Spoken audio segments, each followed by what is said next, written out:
si kasta arrintu noqoto waa ku garab taagnahay meel kastoo joogtaba cajiib waa qisadan waxay leedahay sanadkii 1988 ayaa waddanka Armenia waxaa ka dhacay dhulgariir aad u weyn oo 8.2 lagu qiimeeyey aad u weyn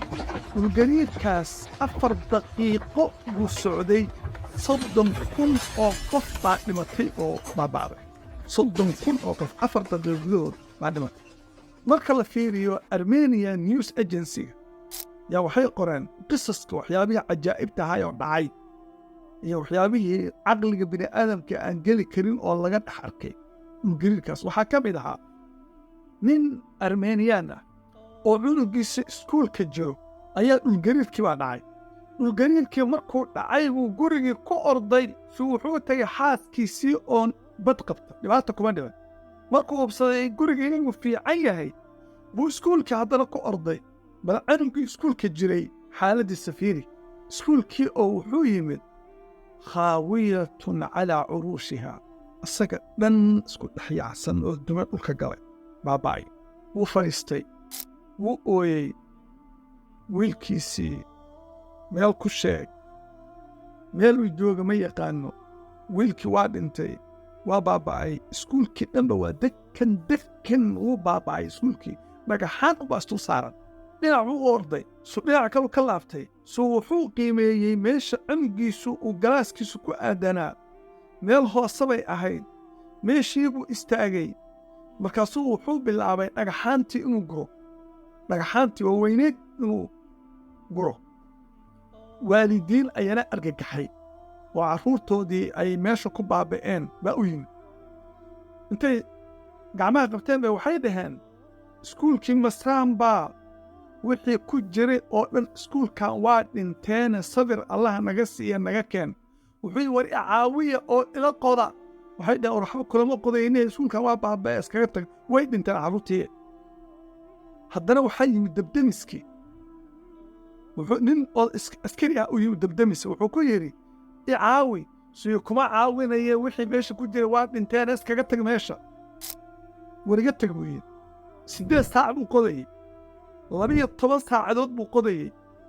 24 saacadood buu qodayey 36 saacadood buu ninkii dhagaxaantii qodayey mar walba waxaan xasuustaa buu yidhi canugayga waxaa ku dhihi jiray buu yidhi mahmaa kaana alamru si kasta oo arrinku noqdo sa'akuunu daa'iman hunaaka ilaa jaanibika waa kula jiraa micigaagaan taagna waa ku sabood garaynaya oo garab taagna maan dhihi jiray hadalkii baan xasuustay ma wiilkaygii baan ka hari karaa wuxuu dhihi jiray markuu dabaalanayo oo dabaashu adkaato anaa kula jira mar walba waa kula jiraa waa ku garab taagnahay markuu ka shaqeeyo homework ku adkaado mar walba anaa kula jira si kastoo arrinku noqoto subax markuu iskuulka u diray wuxuu dhihi jiray si kastoo arrinta u adkaato aabba anaa kula jiro garab taagan ogow micigaagaana markii uu qodayey 36 saacadood buu dhawaaq bilaabay wiilka waxaa dhihi jiray baa layidhi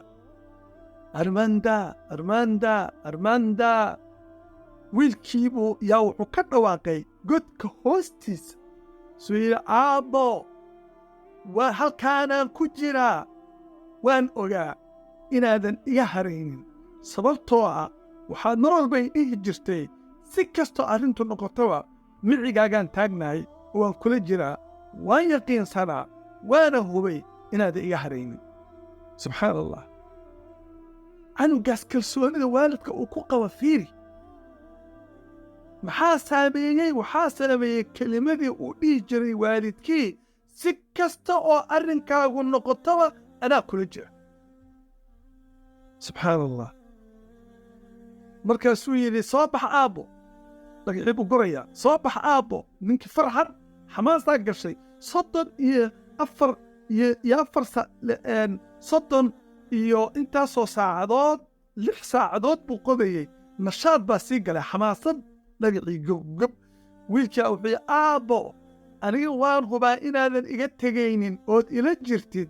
marka hore saaxiibbaday bixi waan u sheegay waxaan ku yidhi buu yidhi si kastoo ay noqoto aabbahay igama harayo ma iga haray waxaan dhahayay buu sabra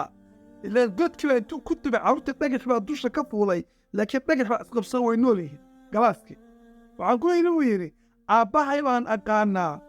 ballantuu qaaday kama baxayo wuxuu igu yidhi mar walba waan kula jiraa micigaagaan ahay wuu imaan doonaayo suga baan dhahayay buu yidhi aabbo iyaga bixi intaana adiga aaday i bixinin carruurtii buu daldaay